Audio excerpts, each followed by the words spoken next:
we've got it in here. And this says, for Grandma Boothby, much love, your little fur grandchildren.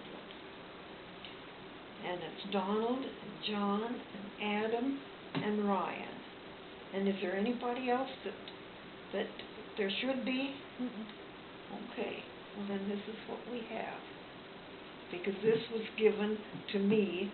This is for Grandma Boothby, much love, your little fur grandchildren. And then it's Donald, and John, and Adam, and Ryan. Isn't that sweet?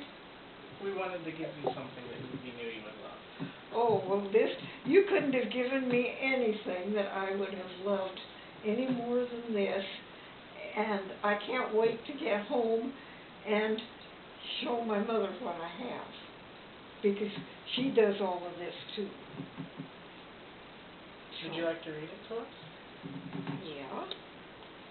Let's see. This says, for Grandma Boothby, much love, your little fur grandchildren.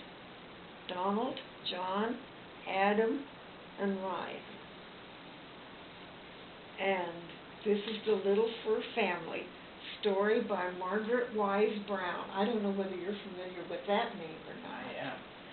I am. Pictures by Garth Williams.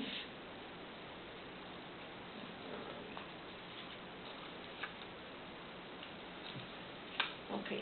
There was a little fur family, warm as toast, smaller than most, in little fur coats, and they lived in a warm wooden tree.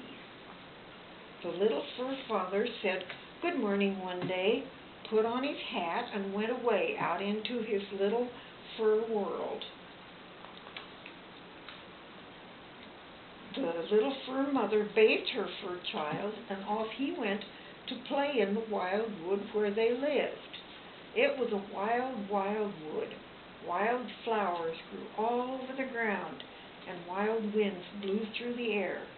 Wild nuts fell from the wild nut trees, and wild grass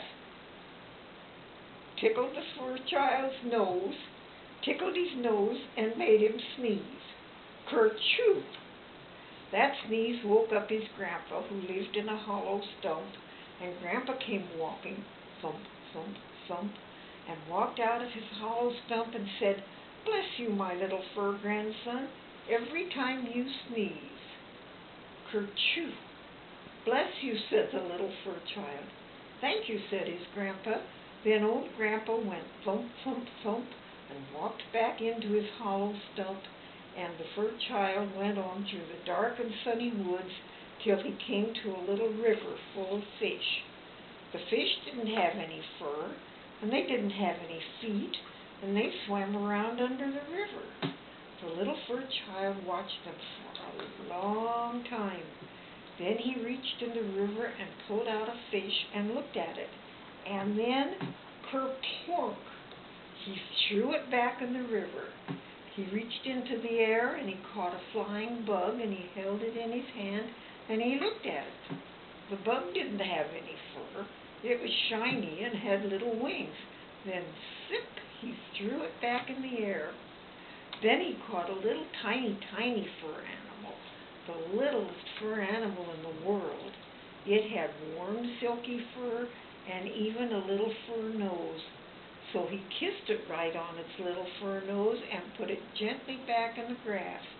And the little tiny, tiny fur animal ran down a hole into the ground. The sun went down beyond the river, the sky grew wild and red, and the little fur child turned around and ran for home. And just as the darkness got very dark, he bumped into his big fur mother, and she took her little fur child home in her arms and gave him his supper.